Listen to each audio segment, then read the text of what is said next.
football fans, welcome to a brand new week. Yes, and right here in One for Sports, where we bring you the latest happenings in the world of sports. It's already 17 days to Christmas, and the weather is already smelling or saying Christmas, Christmas, Christmas is around the corner. Hope you're feeling the vibe too. I remain yours truly, Chikezokwin Choma, your sports goddess, your sports queen, or queen of the airways. And I'm set to take you through the happenings in the world of football today. So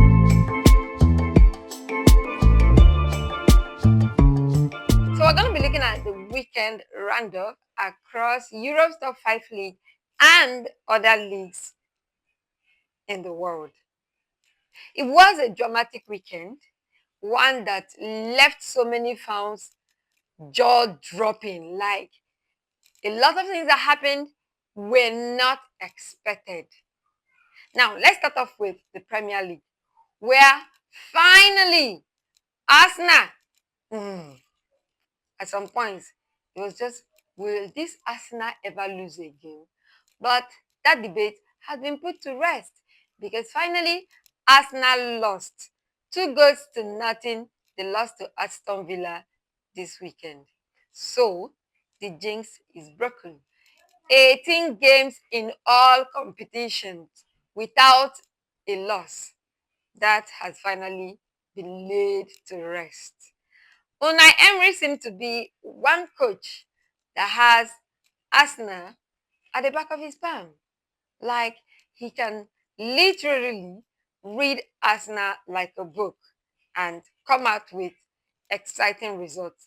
What the likes of Real Madrid, likes of Bayern Munich were not able to do. Unai Emery and his Aston Villa team did it. Moving on from that, let's talk about Liverpool. Looks like Liverpool will have to be a topic of debate or a topic of discussion week in, week out. Losing 2 goals advantage to Leeds United, ending that game 3-all. That's quite embarrassing. The highlight of that game is the fact that the man Mo Salah was on the bench. And man has actually expressed his dissatisfaction and his disappointment over that very feat. Like, how do you keep him on the bench? And this is the third time he's been benched for a full 90 minutes this season. And he's not happy. He says it seems like someone wants him to take all the blames and someone doesn't want him in the club anymore. Let me read his quote for you. I can't believe it. Now, the interviewer or the journalist asked him, "What can't you believe?" He replied, "That I'm sitting on the bench for 90 minutes. I think it's the third time I have been benched. It's the first time in my career. I think it's very clear that someone will blame me entirely. The club promised me a lot in the summer, but I've been on the bench for 3 games. I can't say they've kept their promises. I have said many times that I have a good relationship with the manager, but suddenly we don't have a relationship anymore. I don't know why. It seems like someone doesn't want me at the club. I am very disappointed. I have done so much for this club. Everyone has seen it over the past few years, especially last season. I don't know why I am on the bench. It feels like the club is throwing me under the bus. That's how I feel. I do not accept the situation." That's quite heartfelt, if you ask me, for Mo Salah. I mean, if you even look at what he's saying, it's true. This is a player that since joining Liverpool, he had never had a season where he scored less than 23 goals and had less than 10 assists in a particular season. It has never happened. So having Mo Salah be on the bench for 3 straight games, that's massive. And do you agree with him that someone doesn't want him at the club anymore? Meanwhile, there are rumors that Mo Salah might just be joining another top European team instead of going to Saudi Arabia. Well, we wait to see, as that is just a rumor. Moving on to another team that got a win this weekend, that's Manchester City. They had a comfortable 3-0 win over Sunderland. And that win ensured that the gap between them and table toppers Arsenal have been reduced to just 2 points, making the season so far interesting. I mean, we have more like we are getting into the mid-season, and Man City again, despite starting poorly, are beginning to get into the conversation. Although for some persons, they will always be one of the favorites to win the Premier League. But then this weekend, they ensured that idea, that notion has become very visible. 2 points away from Arsenal. Would they eventually break the deadlock, or would they eventually top Arsenal maybe at the end of December, heading into January? Well, we wait to see. But it was an impressive performance for them at the weekend. And Crystal Palace are in the top 4. Yes, they are fourth on the log with a 2-1 win away to Fulham. They secured their top 4th spot. Interesting, if you ask me. Well, let's see how the season pans out at the end of the day for this side. Let's see what the table will look like by the time we get to the end of December. That will be more like the mid-season, and then heading into January and all. Now, let's take a look at the results of the matches played in the Premier League at the weekend. It was Aston Villa 2, Arsenal 1. Everton 3, Nottingham Forest 0. Newcastle United 2, Burnley 1. Manchester City 3, Sunderland 0. Tottenham Hotspur 2, Brentford 0. Bournemouth 0, Chelsea 0. Leeds United versus Liverpool, it was 3-3. Brighton and Hove Albion versus West Ham 1-1. Fulham lost 1-2 against Crystal Palace. Now, moving on from the Premier League, let's look at the La Liga over the weekend. It was a dramatic weekend for La Liga, especially in the game between Real Madrid and Celta Vigo. For the first time in a very long time, Real Madrid lost at home by 2-0 to Celta Vigo. Now, that's not even the issue. I think the stunner for some Madrid fans will be the fact that Madrid had 3 red cards in that encounter. 2 red cards to players on the pitch, Casilla and Caceres. Yeah? The most iconic, if there's anything like an iconic red card, would be the red card to Hendrick, who actually didn't start or play in that encounter, but got red carded because he left the bench to confront the 4th official on the touchline. And that earned him a red card, meaning that Madrid got beaten on the night and got 3 red cards on the same night. I can't remember the last time this kind of a thing happened to Real Madrid. And some fans are saying it was Madrid that signed Alonso, but it's Barca that is playing Alonso ball. What do you think? Talking about Barca, they took advantage of the Madrid loss to extend their lead at the top of the La Liga table. 4 points clear of Real Madrid, who are in second. Yes. And then, yes, they defeated Real Betis 5-3. It was an 8-goal thriller encounter.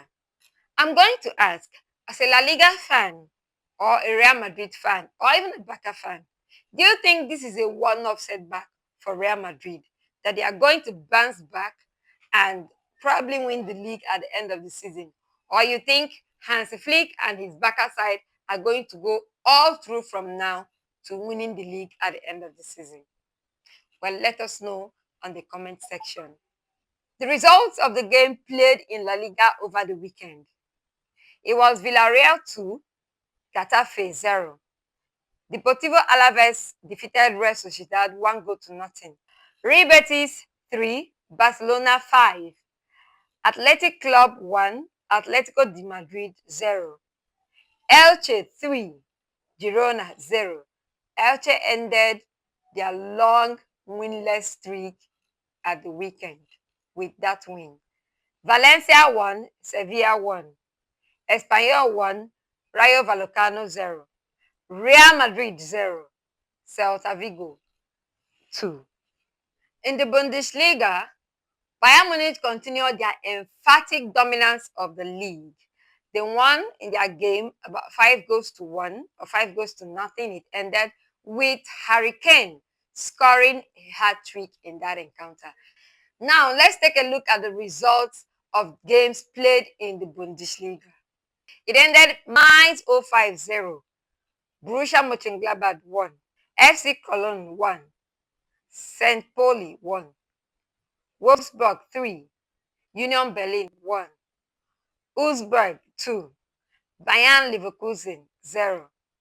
Heidenheim defeated Freiburg 2-1. Stuttgart lost to Bayern, like I said, Bayern Munich 5-0. RB Leipzig defeated Eintracht Frankfurt with an emphatic 6-0. Hamburger 3, Werder Bremen 2. Borussia Dortmund defeated Hoffenheim 2-0. And in Serie A, Napoli went top of the table with a win against Juventus.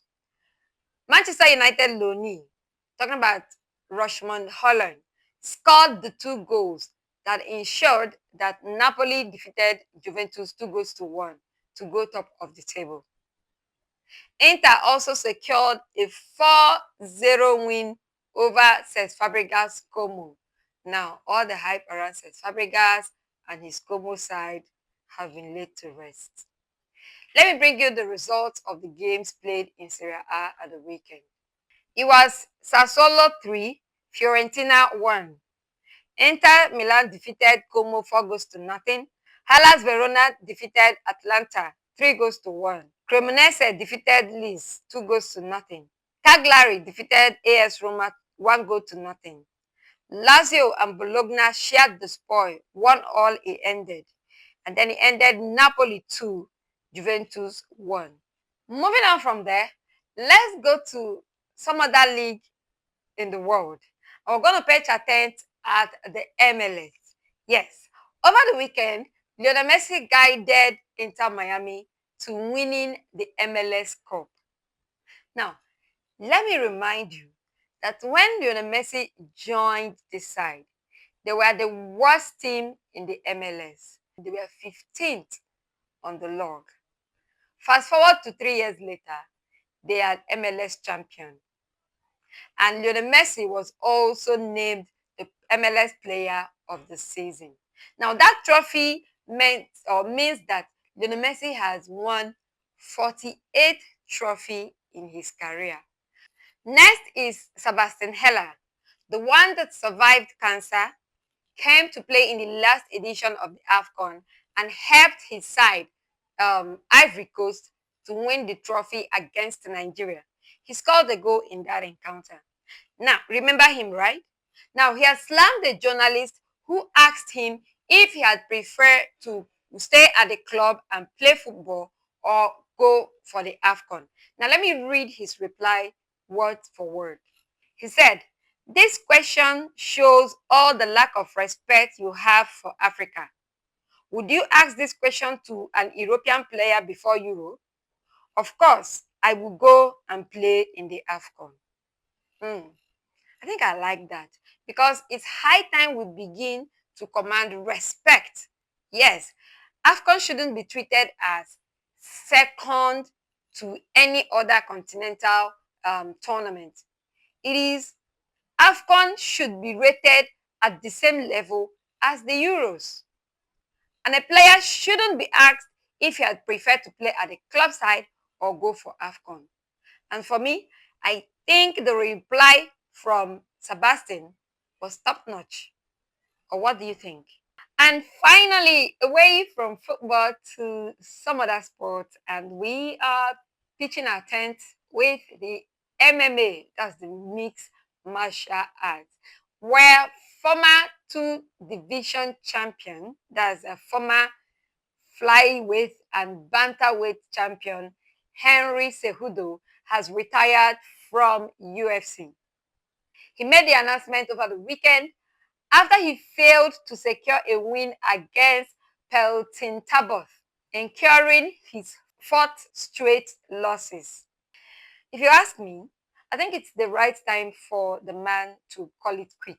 I mean, you've lost your last four bouts, and in addition, you're going to be turning 39 in February, more like 2 months away. Yeah, I know the saying that it's always better to call it quit or to take a bow when the ovation is loudest. But unfortunately, the ovation is not as loud as he would have expected it or as loud as he would have wanted it. But all the same, it is the right time to say goodbye to UFC. And we are wishing him all the best in whatever he chooses to do in the future. And that's what we call it a wrap for today.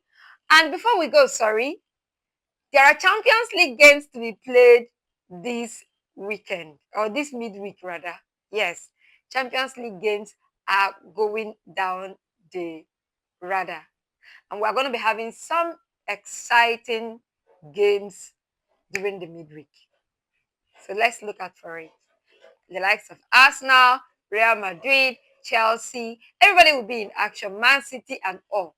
How will they manage? Especially for Arsenal that lost at the weekend. Will they shake it off and move on, continue with their win in the Champions League? Well, we wait to see. So that's it for today. See you again next time, but always please subscribe, like, comment, and please share. Yes, share. See you again, and Merry Christmas in advance. Bye-bye.